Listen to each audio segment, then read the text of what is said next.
Hello,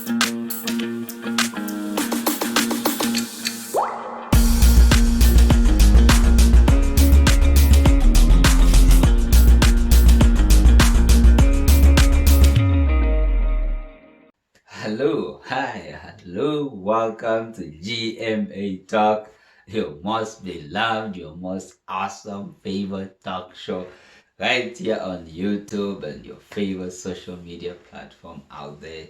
GMA Talk with your host, yours truly, Gerard Mutabazi Amani.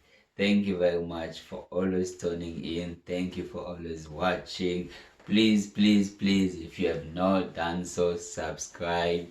Begging you, please subscribe and stay tuned on everything on and about refugees around the world and everything that is happening in Canada also. So before we get into the topic of this week, I again want to highlight the last two videos which have been mostly on Ethiopia, of what is happening in Ethiopia and the Tigray region, and also there have been reports that some Eritrean refugees have been caught in the fire, which are reports yet to be verified, and there have also been humanitarian workers who have been killed and caught in the fire in Ethiopia in the Tigray region.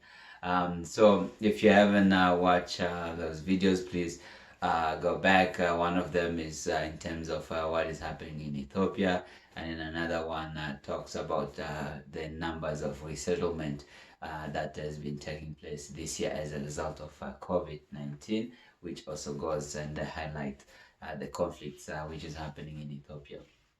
So please watch the videos, like, share, also comments, and your feedbacks are always welcome. And so with this week, without further ado, we will talk and cover on refugee mental health. So this COVID-19, it has brought a lot to light in terms of societal wise, among all people, not just in terms of refugees. Whether it's in terms of financially, educationally, economically, politically, people's well-being, homelessness, mental health among all people, different stress levels, different help and support needed in the community. But specifically among the conversation that has been having, even though not indeed much conversation have been having in terms of the impact on well-being and mental health as a result of COVID-19 and people seeking support accordingly. Really, something which also need to be talked and brought to light is the refugee mental health. And this COVID-19 has made things mission nearly impossible for refugees to receive the support needed.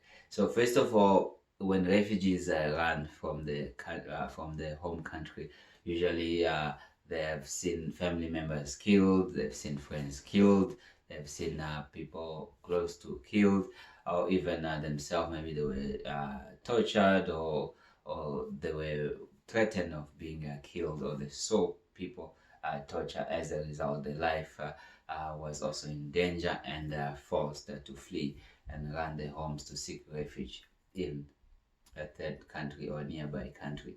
And when that happens, the trauma of seeing a family members or friends or losing a loved ones, it has a lot on the mental health and the well-being of a person. And if help is not sought early or immediately, it has a long-term consequences as a result of that, like that tape or that memory playing in the person's mind.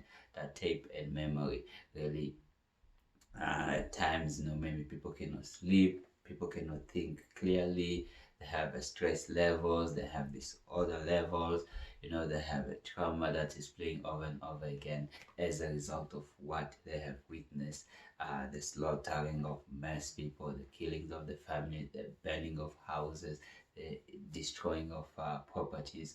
So all of this really distract people's well-being, contribute to people's disordered in terms of functioning. And so in the refugee camp, when people run, when people flee and receive support in refugee camp, most of the time, the UNHCR and partner organization in the refugee camp, they help and assist refugee, not just in terms of food, health services, and education at times, but also what the support is also given is, to seek counseling services, to seek mental services, in terms of sitting down with camp officials, organizations officials, and talk about, what they have gone through, what they have experienced, sharing with that and trying to get the psychological and mental health support in terms of coping, or even to um, try uh, not to forget by say, but try to really be free from that memory, from that trauma, or seek the right support that is needed to be really in good place mentally, to function well, to think well, and to live one's life. So these are the kind of support refugees received if needed. And at sometimes some of the support they had to come by, and people really have to fight at times with things in the head, with battle in their mind, as a result of what they have experienced, whether as a children or whether as an elder. Imagine as a child witnessing maybe your parents being killed in front of you, family members killed, or at times in some of these conflict area, people are being raped in front of you. Imagine as a child witnessing your parent being raped in front of you, murder in front of you, massacre in front of you, tortured in front of you. So whether in terms of adult, whether in terms of youth, whether in terms of children, and children are the ones, most of the time, children and women, they are caught in a lot of these hardships and trouble, and need a lot of support, need mental health, need psychological support, all help that they can get to be really well positioned to think clearly, to function, and receive the right support. So this is what goes on in terms of refugees' mental health and receiving the right support. And when this right support is not available, or is not given, then you find really people have no choice but to think of committing suicide. To think of what's more to life. Is there more to life really than this circle over and over again, like a hamster in the lab, like spinning and spinning and spinning. So especially during like this time of COVID-19 in a refugee camp, and people, like some of the services being cut back or not being able to receive as a result of the measures in place of COVID-19. People like day-to-day life, you wake up, and to have food is even lucky.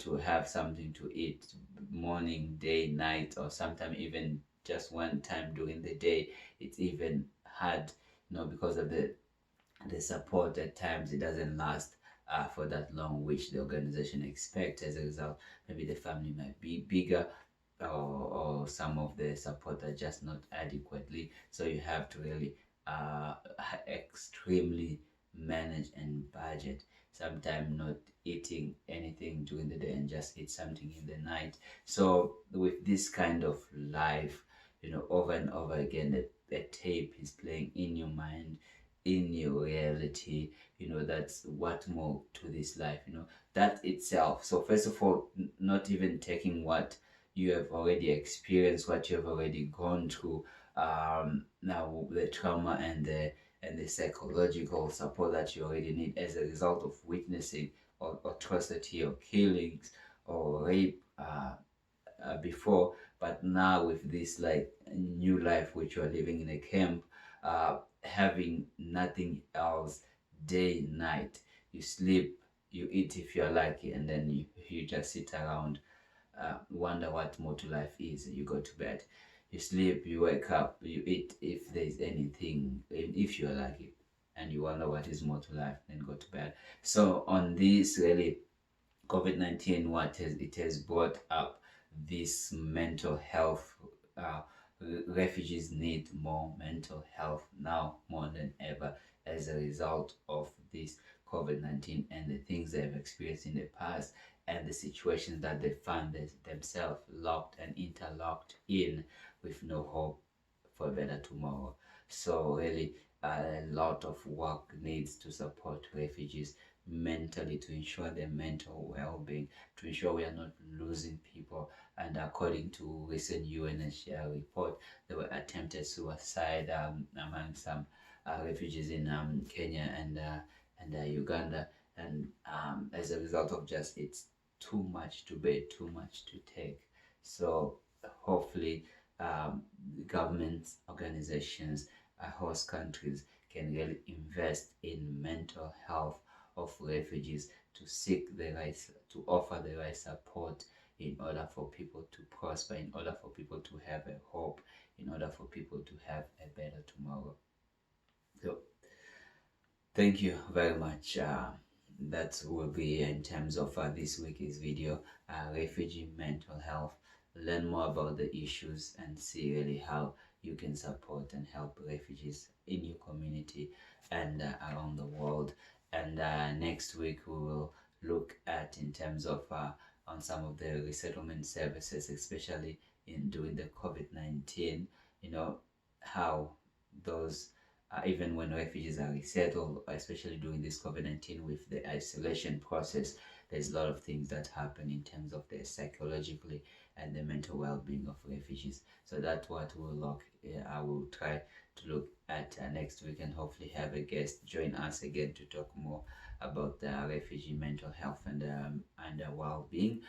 And as for now, yours truly, Gerard Mutabazi Amani. Stay tuned right here on GMA Talk. Please subscribe, please like, please comment, please share. Love, peace, and unity.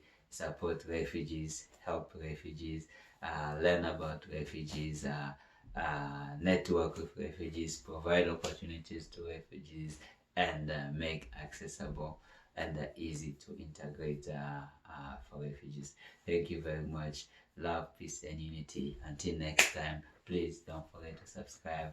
Gerard Mutabazi Amani, yours truly. Bye.